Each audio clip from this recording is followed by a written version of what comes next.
nearly 3 times the length of a football pitch and as wide as a 6-lane motorway. The Derbyshire was one of the biggest ships ever built, and she should have been unsinkable. But in September 1980, suddenly, violently, the Derbyshire vanished without a trace, and with her, all 44 people on board.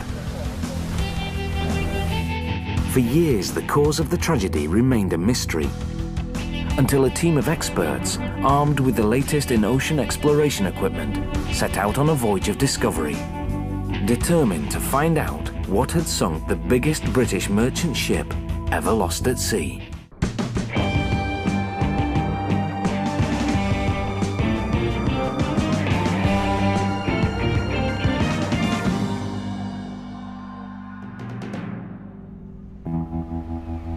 The 11th of July, 1980, Sept-Îles, Quebec. The conveyor belts had been running night and day for 36 hours, feeding the cavernous belly of the Derbyshire. She was one of the newest and largest ships in the British merchant marine fleet.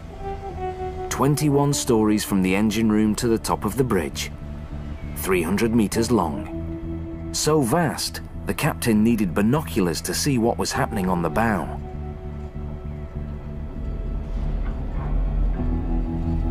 She had 9 cargo hatch covers, each the size of a tennis court and weighing 30 tons.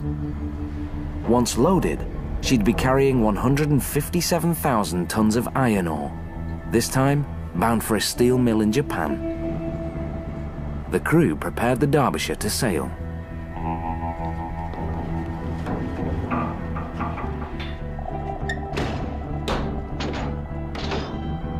For the 42 crewmen and 2 wives on board, this would be home for the next 2 months. Peter Lambert of Liverpool had been crewing bulk carriers for 2 years. He first went to sea at the age of 17. He could not have known that this would be his last voyage.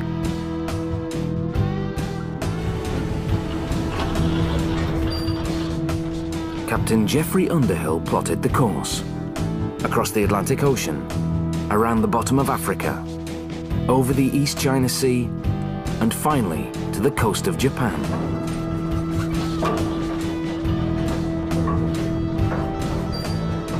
But they would never reach their destination.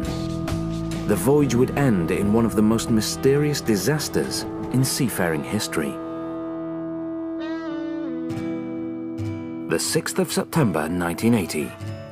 After 2 uneventful months at sea, the Derbyshire and her crew were just a few days from safe harbor in Japan. But the weather suddenly took a turn for the worse. A storm warning came in from Tokyo. An ugly weather system was developing to the south, and it showed all the signs of turning into a typhoon.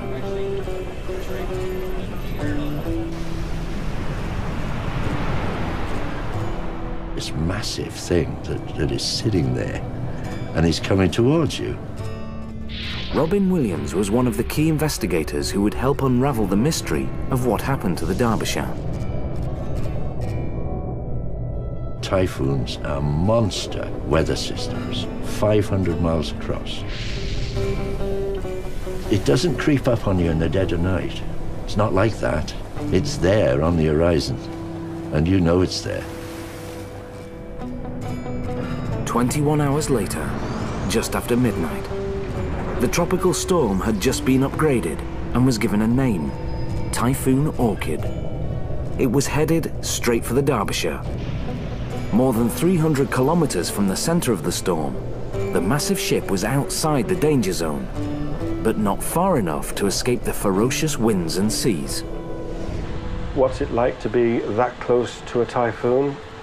You get spume coming off the swell tops, you get horizontal rain. Nigel Malpas, former chief officer of the Derbyshire and perhaps the luckiest man alive. He was supposed to have been there with his crewmates on the Derbyshire's last fatal voyage. By a quirk of fate, the orders never reached him. But just a year before, Malpas had sailed her on the same route. Through the seas, sailors called Typhoon Alley. We would see green water coming over the forward end, running down the deck, going over the side, draining away. We would see spray coming up and probably hitting the bridge fronts here. Inside, Peter Lambert and his 43 crewmates did the only thing they could: wait it out. But the Derbyshire was so huge that even in the roughest seas, the crew barely felt her moving. There is a great sense on a big ship like that where you feel cocooned in some way. You are protected from the elements by being inside. You have this overwhelming feeling that this is the center of the universe at times. The 8th of September. By then, the storm was so intense, visibility had dropped to 0. Captain Underhill was relying on the shore authorities to advise him on the course of the typhoon. But the weather updates from Tokyo and Guam weren't much help.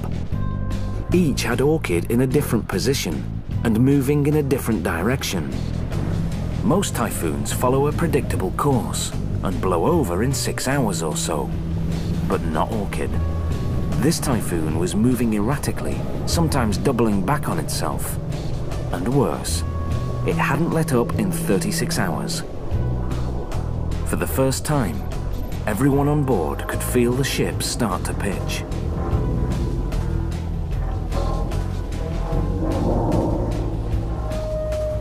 It's not just a vertical lift, it is the seesaw motion at the same time. And by that time, the swell will have got considerably steepened and you wouldn't see the horizon. The amount of spume and spray that was going around, the visibility is greatly restricted. Nightfall on the 9th of September. Captain Underhill had been trying to outrun the storm for 2 days, but Typhoon Orchid finally had the Derbyshire in its teeth. Escape was no longer an option. He radioed shore authorities that they'd hove to in heavy seas. It meant he turned her into the storm to try and ride it out. It was the last anyone would ever hear from the Derbyshire.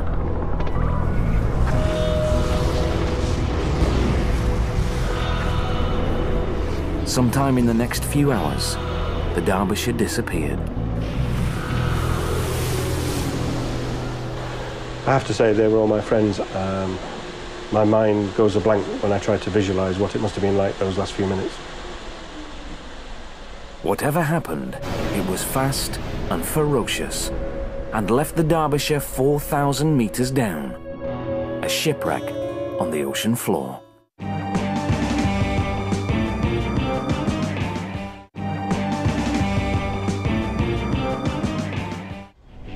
The Derbyshire, a British merchant ship so enormous she had to be built in sections and then pieced together.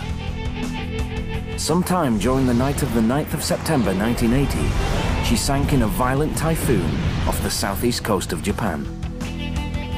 No mayday was ever heard. In Liverpool, families of the crew learned there'd been trouble at sea. But when Peter Lambert's brother got the news, he still had hope that the Derbyshire and her crew would be found safe. Well, the phone call was that they'd lost contact with the Derbyshire. She'd been in rough seas, the mast had probably been broken, they can't radio out, and everything will be okay. But 4 days after that phone call, there was still no sign of the Derbyshire. Then, in the East China Sea, a search plane spotted an oil slick 65 kilometers from her last known position. It wasn't much to go on, but it was the first piece of evidence that the Derbyshire had sunk. I mean, this was a brand new ship, massive ship. She was classed on the same lines as the Titanic, unsinkable. 6 weeks later, a passing freighter found an empty lifeboat torn from the deck of the Derbyshire. Then nothing. Without witnesses or much evidence, the British government didn't hold a formal investigation. The loss of the biggest ship in the British merchant fleet and all 44 on board was ruled an act of God. But for the families of the dead sailors, that wasn't good enough. My mother, all she kept on asking was why. Why the Derbyshire sank? Why wasn't Peter coming home? And I remember saying to her, I don't know, but I'll find out. Paul Lambert would deliver on that promise.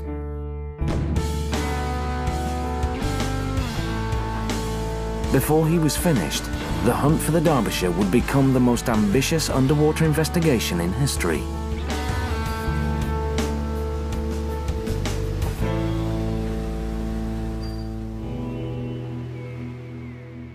What sank this giant so fast, her crew didn't even have time to radio for help? Could it have been an explosion in the engine room that fatally wounded her? Or was she ripped apart by a rogue wave, a phenomenon many scientists refuse to credit as real?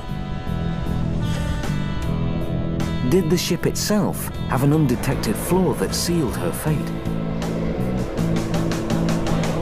Or worst of all, did a crewman make a critical mistake that took the lives of everyone on board?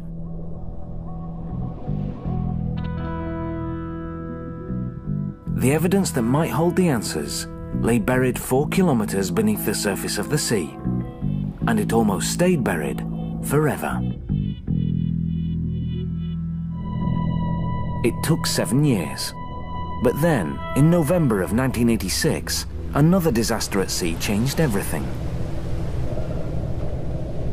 The Kowloon Bridge, one of the Derbyshire's sister ships, identical in design and construction, ran aground off the coast of Ireland.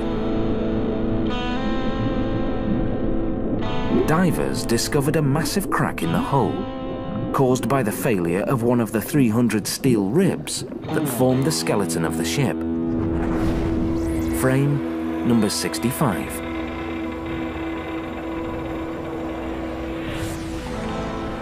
Had the Derbyshire had the same hidden fatal flaw? If the ship cracked at frame 65, death came swiftly.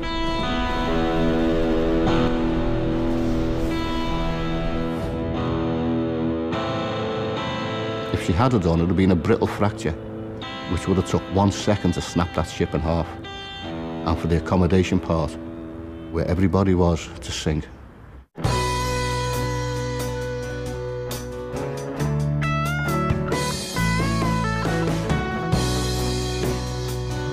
If the hull of the Derbyshire had cracked as it did on the Kowloon Bridge, it meant that 4 other ships, built from identical blueprints, were potential death traps.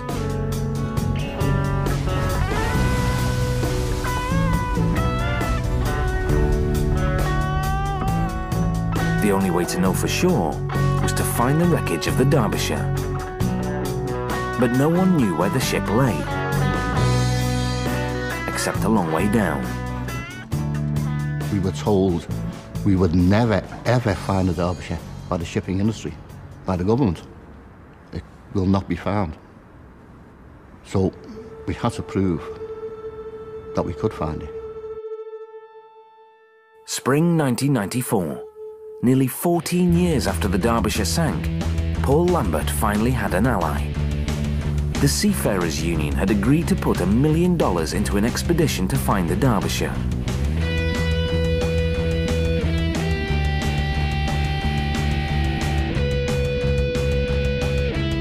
But shipwreck hunting is an expensive business. $1 million would buy just 8 days. 8 days to search 450 square kilometers of ocean. It seemed an impossible task. For expedition leader David Mearns, time was the enemy. When you consider the time it took to find Titanic, it was 40 days, and they were covering an area smaller than ours. The fact that we only had 8 days gives you an indication of how much pressure we were under. All right, so your layback position's on. Yeah, layback. See this? Right on. All Mearns had to go on was the last sign of the Derbyshire, the oil slick reported by the Japanese Coast Guard. The team was using a submersible called Ocean Explorer. In water of such depth, it would take her 4 hours just to make the descent.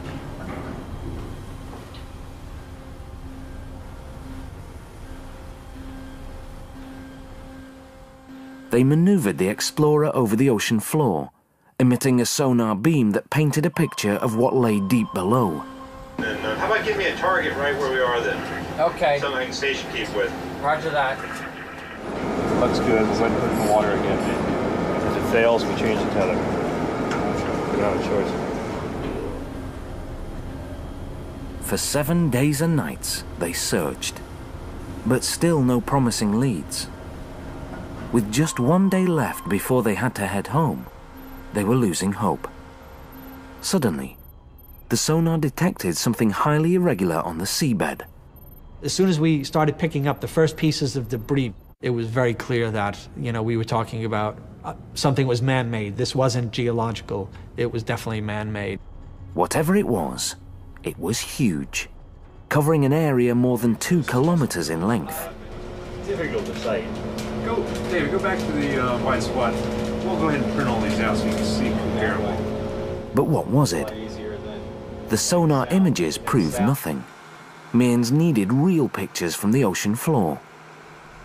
The team scrambled to prepare Magellan, a remotely operated submersible that sends back video images. But time was fast running out. And we had so little time, we really only had a matter of hours to dive the ROV, to get to something recognizable, to bring that back to London and say, we didn't just find a sonar image with this broken up debris field, we actually found a picture to prove to you that this is Derbyshire.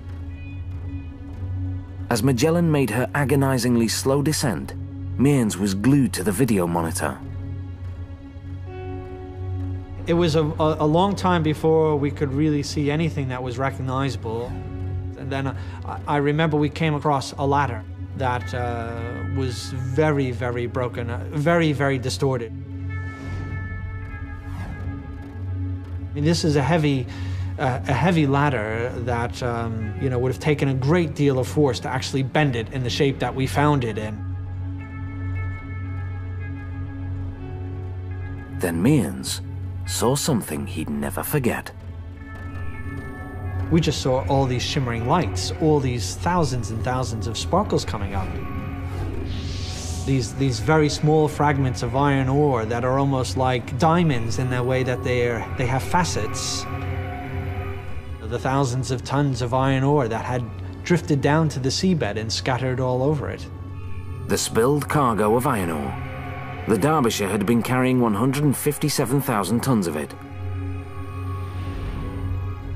Then Magellan delivered the one image that would prove without doubt just what they'd found.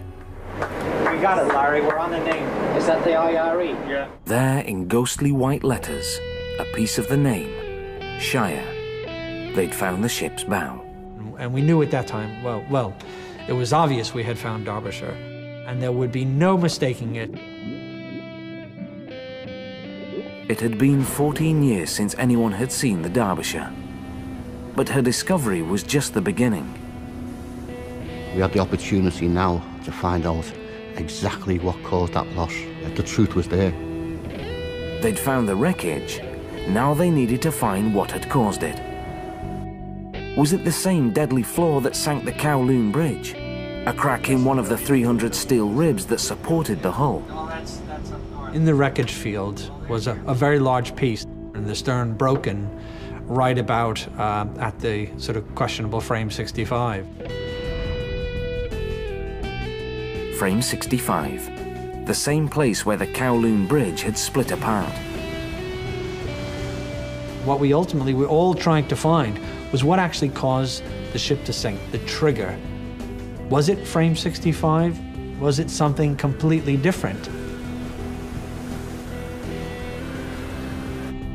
The shocking extent of the wreckage led Mearns to believe that it was something else that had sunk the Derbyshire. We could not get our heads around the fact that the ship was that broken up. You know, in my career, I've looked at dozens of shipwrecks on the seabed, and to this day, I've never seen one as damaged and broken up as Derbyshire. What could have shattered the ship into thousands of pieces? For the first time, investigators considered the possibility that the Derbyshire had been hit by something against which she had no defense. Something previously dismissed as just a sailor's story.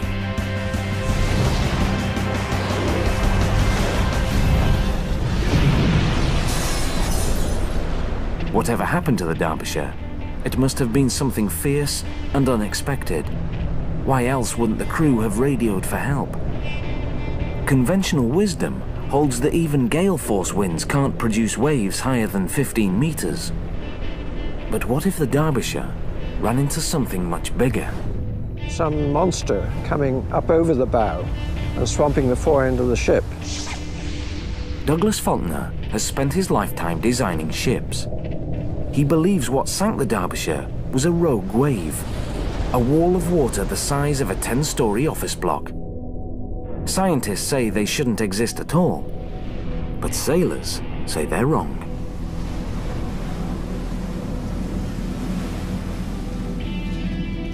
In January 1998, the Atlas Pride limped to shore after being struck by a wave big enough to rip open her bow. During a tour in the South Atlantic, the cruise ship Bremen encountered a rogue wave that rolled across the deck and smashed into the bridge.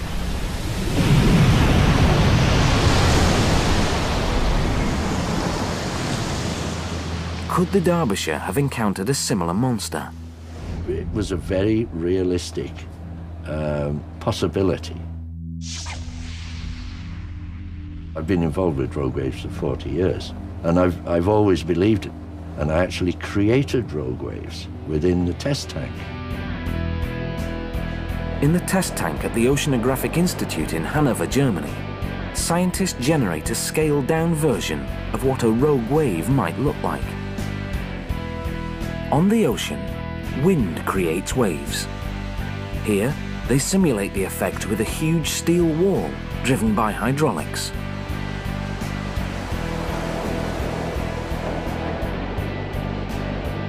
Based on their tests, they estimate that in the right conditions, a rogue wave in the open ocean could reach a height of more than 30 meters. But what are the chances of actually encountering one at sea?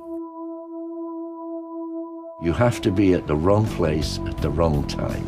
They don't travel for 100 miles and catch all the ships in the way. The majority of that type of wave is something very transient, only exists for a couple of minutes. In 1995, the QE2 met one in the middle of the night. Captain Bill Warwick reported damage inflicted by a rogue wave he estimated to be 30 meters high. In Captain Warwick's words, the White Cliffs of Dover approaching the ship like a fast train and breaking over the bows of the ship. Bulk carriers like the Derbyshire ride low in the water, and they're only designed to withstand the impact of 15-meter waves hitting the deck. But Typhoon Orchid was a prime breeding ground for rogue waves twice that size. The longer the wind blows, the higher the waves. And Typhoon Orchid raged for an unprecedented 36 hours. You have in these typhoons a lot of what we call crossing seas, and they come up like pyramids and may have several thousand of tons in just the crest of the pyramid, and that can do a lot of damage. A rogue wave crashing down on the Derbyshire with thousands of tons of water might have inflicted enough damage to sink her.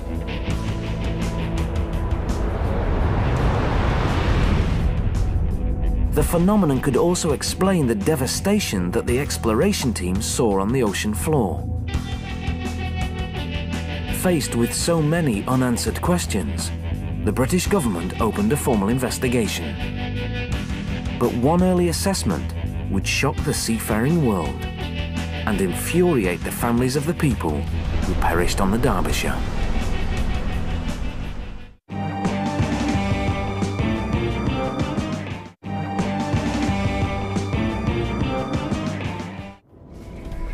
17 years after the massive British merchant ship, the Derbyshire, vanished without a trace. Investigators still had no answers for the families of those who'd perished with her. So I think for peace of mind, not just for me, but for all the families, we needed to find out why the Derbyshire was lost, and 44 people had lost their lives. Thanks to the persistence of Paul Lambert, the extraordinary footage of the wreckage site, and the rupture of the sister ship, the Kowloon Bridge, the British government agreed to launch a full-scale investigation. Was it a rogue wave that took the Derbyshire? Structural failure? Fire? Or the one possibility no one wanted to consider? Negligence. In 1997, a second expedition of shipwreck hunters headed out to sea, more than 550 kilometers off the southeast coast of Japan. It would be the last chance to solve the mystery of what sank the Derbyshire and took the lives of the 44 on board. This is the depressor weight which takes the sonar unit down, and this is all tubular structure, and you'll see. Financed by the British government, Robin Williams and his team would spend 49 days at sea. They were equipped with the latest underwater technology, used to record and analyze the remains of the ship.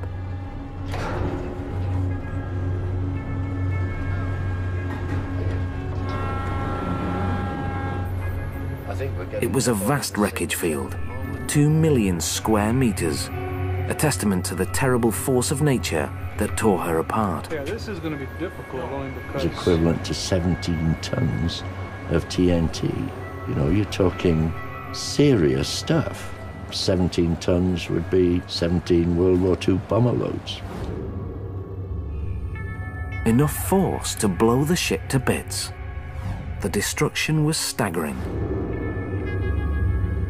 117 large pieces more or less intact. But altogether, 2,500 individual pieces of wreckage strewn on the seabed. But how much damage had the Derbyshire suffered before it sank?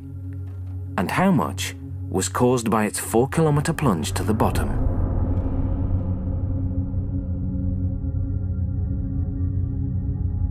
The sinking process had so much power that it could twist 2-inch thick plates of steel like a towel and twist it into all sorts of grotesque shapes.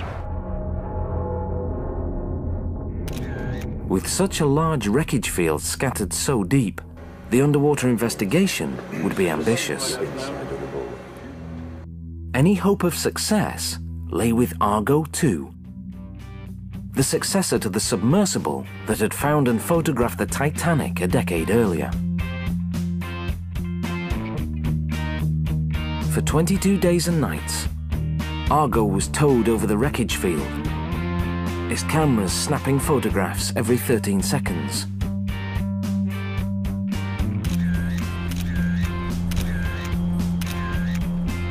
$137,000 digital images.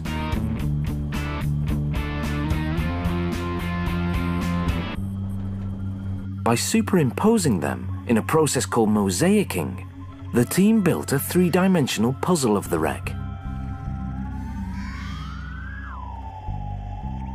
But that was just the start. Wherever you are, you will only ever see one piece. So you need to know roughly what that piece is. You need to know where it is in the context of all the other pieces of the jigsaw.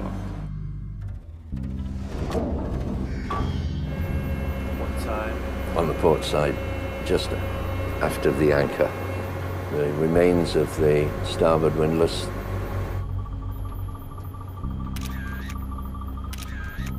Using the photographs like a roadmap of the wreckage site, investigators sent down a second submersible, equipped with a bank of lights and a high-resolution video camera.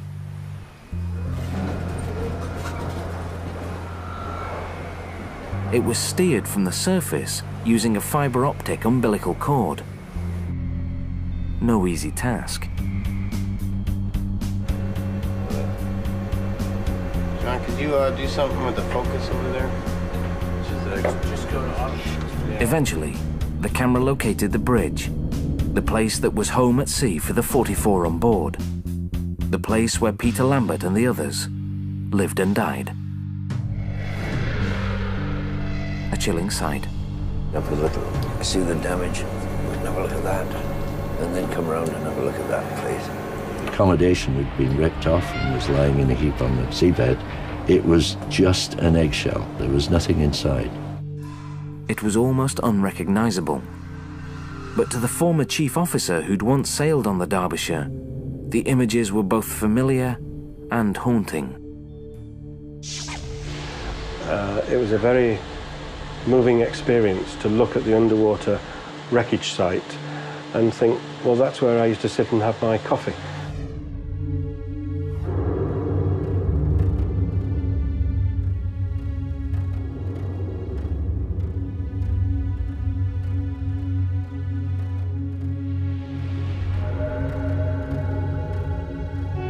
Malpas was astonished at the extent of the damage, especially considering the size and strength of the Derbyshire. This is the anchor cable and starboard windlass. It's massive in size and heavy in construction. You can see how solid it is, and it is amazing to see it has been broken off by some massive force at the bed plate level.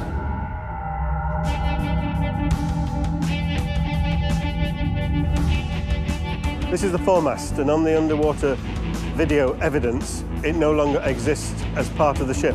Cropped it off down at the deck level.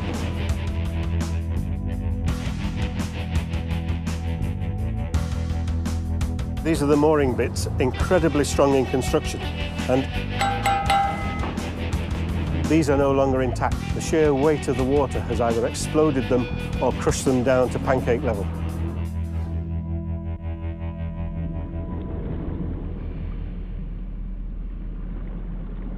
Crushed, flattened, sheared off, but definitely not burned. If there had been a fire or explosion in the engine room, the ship would have shown the scars. If there had been a fire, or a flash fire, as an explosion can be, then you would expect to see damaged paintwork. Charred, blackened. Every piece of equipment we saw in the engine room, and the bulkheads we saw in the engine room, pristine. The video proved beyond doubt. It was not a fire in the engine room that sank the Derbyshire. The other one you can see a piece of, but this one didn't show up. It was like underneath the flare, I think. Williams next focused on the strongest theory, that a defect in one of the ship's steel ribs, called frame 65, had caused it to crack in two at the surface. The fact that the bridge section lay broken away from the rest of the ship seemed to support that theory. But the position of the pieces on the ocean floor told a different story. If, for example, the ship had broken in two, then we would have seen two separate wreckage fields, and you would have had this natural separation. But we didn't. It happened catastrophically, like the ship breaking in two at the surface. For 10 years, Frame 65 had been the prime suspect. It was the major reason for their expedition, but the evidence they found just didn't support that theory. Williams was stumped. A rogue wave remained a possibility, but there was a problem with that theory too. If the Derbyshire was struck by a rogue wave, the bow would have been smashed to pieces like the rest of the ship. But it wasn't. It remained remarkably intact. In fact, the bow looked almost as it had on the surface, almost untouched.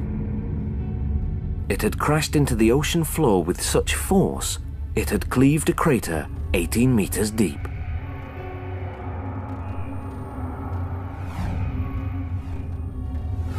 Yet unlike the rest of the ship, the bow had survived the 4-kilometer plunge without being crushed by water pressure. That could mean only one thing.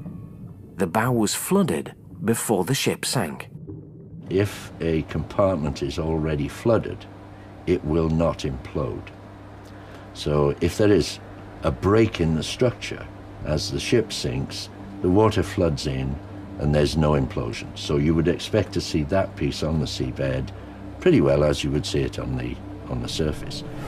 Williams knew that if the bow had flooded, the Derbyshire would have been doomed. With the added weight in the bow, the waves would have pounded directly onto the cargo hatch covers. They weren't designed to withstand that kind of punishment. First, hatch cover number 1 would have buckled. In this case, 10,000 tons could go straight into number 1 hold. Number 2 hold was empty, another 20,000 tons. And by the time you're at that position, you're sinking. But there was one final mystery. The key to the whole disaster. What caused the bow to flood in the first place? Williams was struck by a single image, a small hatch on the front of the bow. The bosun's hatch led into a cavernous area below deck, a honeycomb of hallways and storage spaces. We want to get a look at that thing that's just going down there, stuck on the marble. What he saw in the video forced Williams to consider the unthinkable. Looking at that evidence, it looked as if it was open at the time of the loss, for whatever reason, and one of those reasons could have been crew negligence. A fatal mistake made by one of the crew? It was the one theory that no one associated with the investigation wanted to hear, but Williams could not ignore it. You couldn't whitewash it, you couldn't hide it, you couldn't put it to one side. You've got to tell it as it is. Back in Liverpool, the news hit like a bombshell. You've got some of the families thinking, was my husband or my son the one responsible for not locking down the bosun's store, which caused the initiating event to cause the loss? Could he be the one who caused the deaths of everyone on board? It was horrendous. The possibility that the Derbyshire had been sunk by negligence was hard for the families to hear. But no matter how painful, the video evidence from the wreckage site was just too compelling for investigators to ignore. You have to be professional and single-minded about it. You are there to seek evidence, good or bad. But one man knew something others couldn't learn through looking at pictures. The former chief officer, who was supposed to have been on board for the Derbyshire's last fateful voyage. It's just inconceivable to me that any of the crew from Captain Underhill down would have ever gone into conditions approaching typhoon conditions, leaving a forward hatch open. But investigators believed they had found the fatal flaw. Not only was there thick mooring line protruding from one of the hatches, but photographs revealed a thin rope tied around a toggle that was supposed to fasten down the hatch cover. The rope could have prevented the lid from closing securely. But the investigators had it wrong. That thin rope was actually a makeshift security measure invented by the ship's crew, and Nigel Malpas was the only one alive to prove it. When I was on the Derbyshire, this is how we used to put the heaving line around, making a cat's cradle. Heavy seas hitting this lid can cause these to unwind.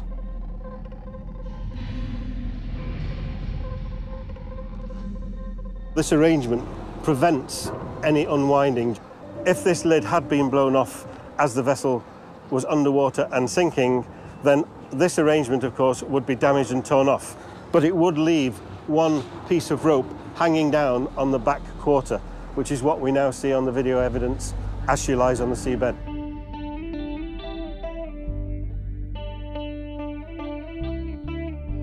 In Liverpool, the revelation brought a huge sense of relief. It took the blame right off, the stigma that the crew were responsible. That gave the families peace of mind. It allowed the families to sleep at night and proved that they did not cause the loss of the Derbyshire.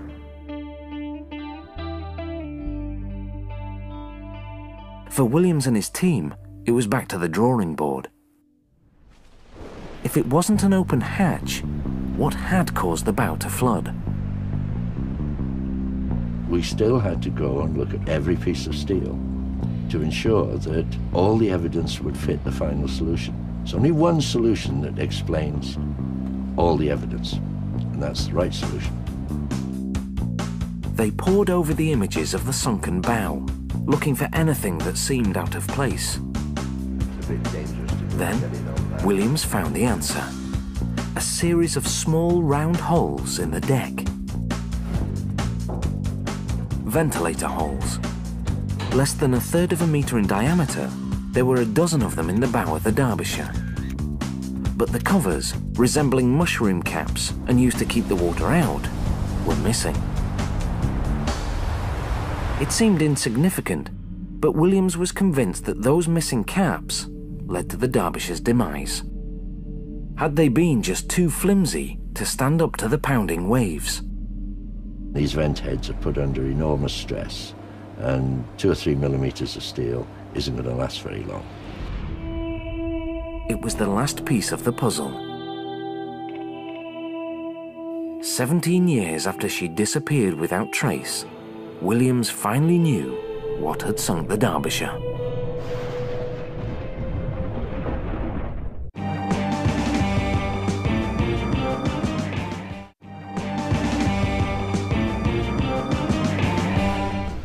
With the discovery that the ventilator caps on the bow of the Derbyshire were missing, investigators could piece together the sequence of events that led to the disaster. This is how it happened. The 8th of September, 1980. The Derbyshire and her crew of 44 were just a few days from their scheduled arrival in Japan when they were caught by Typhoon Orchid. This typhoon was a big, heavy, old lumbering beast. Big waves for a long time. And you can imagine these things beating hell out of that foredeck over 24 hours. Something had to give way. And what gave way were the ventilator caps. Torn away by the waves, leaving a dozen open holes, each less than 30 centimeters in diameter.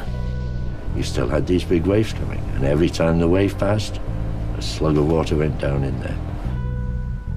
And it was like a dripping tap. It eventually fills the basin. For 36 hours, water slowly flooded the forward storage space. The extra weight meant the ship was riding lower in the water, exposing it to the full onslaught of the waves. The flooding bow was inaccessible from below deck, and in the storm, invisible from the bridge.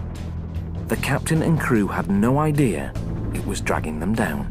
You've been sitting in this storm for 12, 14 hours, and you got used to the whole motion going on, and there's a slight change. It doesn't quite come up so far, doesn't rise quite so quickly. So what is it? It was the ship beginning to go down by the bow. Over a period of time, maybe hours, progressively going down and down. And then suddenly, when it all happened, it would go very quickly. With the bow flooded, the hatches were vulnerable. In the early morning hours of the 10th of September, the first hatch cover suddenly buckled.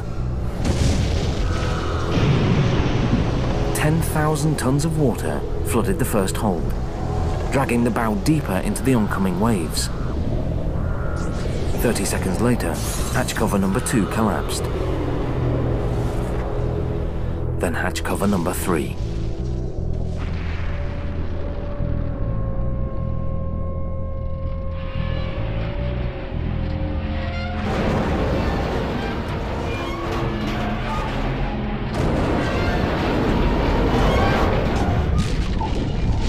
The Derbyshire was twisted and torn to pieces by the water pressure before she ever hit the bottom.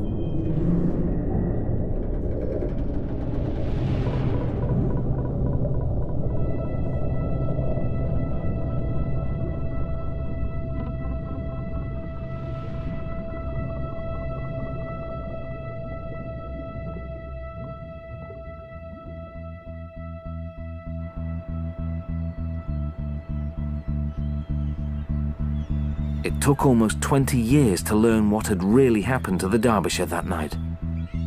It wasn't a rogue wave, or structural failure, or crew error. In the end, 12 small holes sealed her fate.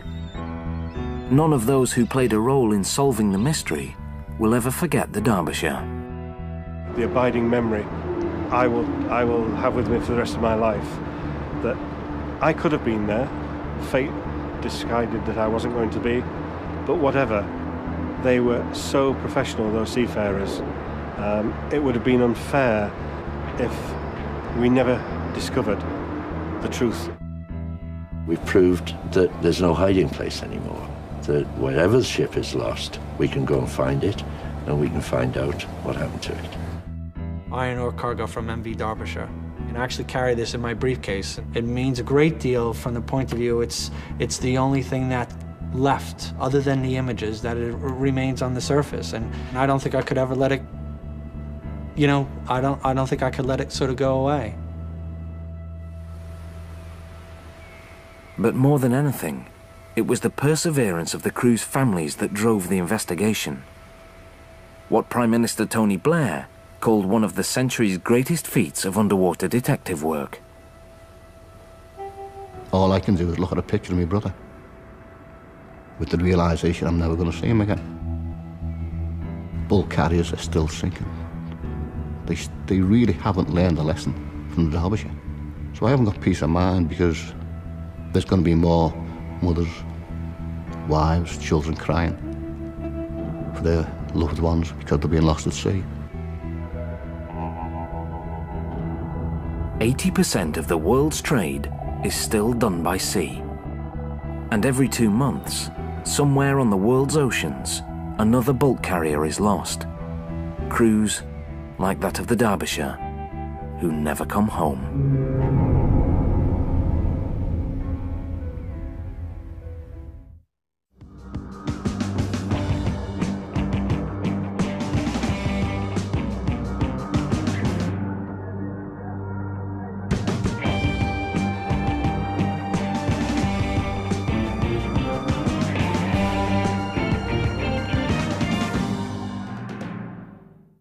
September 1980. After 2 uneventful months at sea, the Derbyshire and her crew were just a few days from safe harbour in Japan. But the weather suddenly took a turn for the worse. A storm warning came in from Tokyo. An ugly weather system was developing to the south, and it showed all the signs of turning into a typhoon.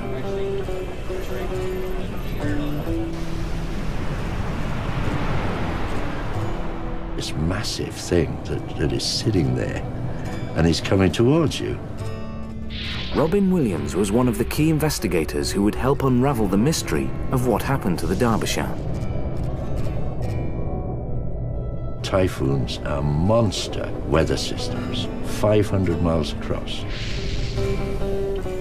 It doesn't creep up on you in the dead of night. It's not like that.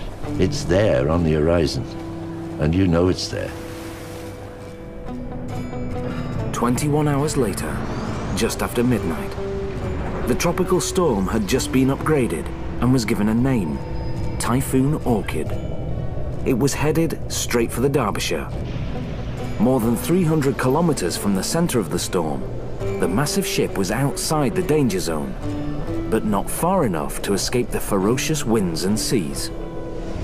What's it like to be that close to a typhoon? You get spume coming off the swell tops, you get horizontal rain. Nigel Malpas, former chief officer of the Derbyshire and perhaps the luckiest man alive. He was supposed to have been there with his crewmates on the Derbyshire's last fatal voyage. By a quirk of fate, the orders never reached him. But just a year before, Malpas had sailed her on the same route. Through the seas, sailors called Typhoon Alley. We would see green. Nearly 3 times the length of a football pitch and as wide as a 6-lane motorway. The Derbyshire was one of the biggest ships ever built, and she should have been unsinkable. But in September 1980, suddenly, violently, the Derbyshire vanished without a trace, and with her, all 44 people on board. For years, the cause of the tragedy remained a mystery. until a team of experts, armed with the latest in ocean exploration equipment, set out on a voyage of discovery, determined to find out what had sunk the biggest British merchant ship ever lost at sea.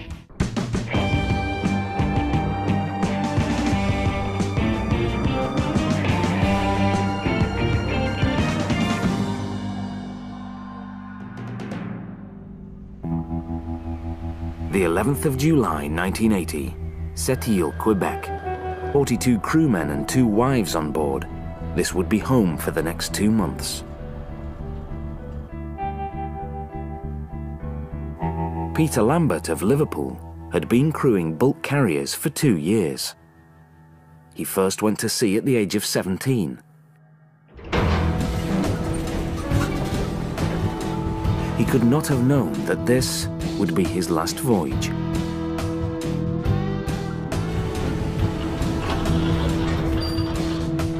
Captain Geoffrey Underhill plotted the course. Across the Atlantic Ocean, around the bottom of Africa, over the East China Sea, and finally to the coast of Japan.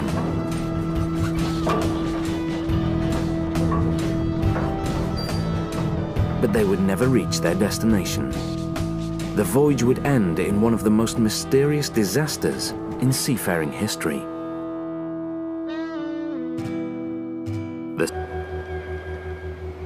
The conveyor belts had been running night and day for 36 hours, feeding the cavernous belly of the Derbyshire. She was one of the newest and largest ships in the British Merchant Marine Fleet. 21 stories from the engine room to the top of the bridge, 300 meters long. So vast, the captain needed binoculars to see what was happening on the bow.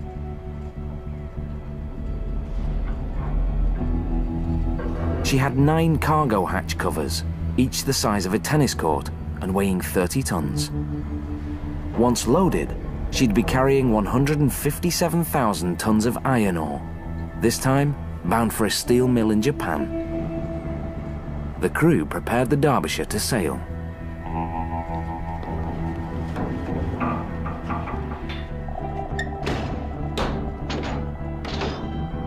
For the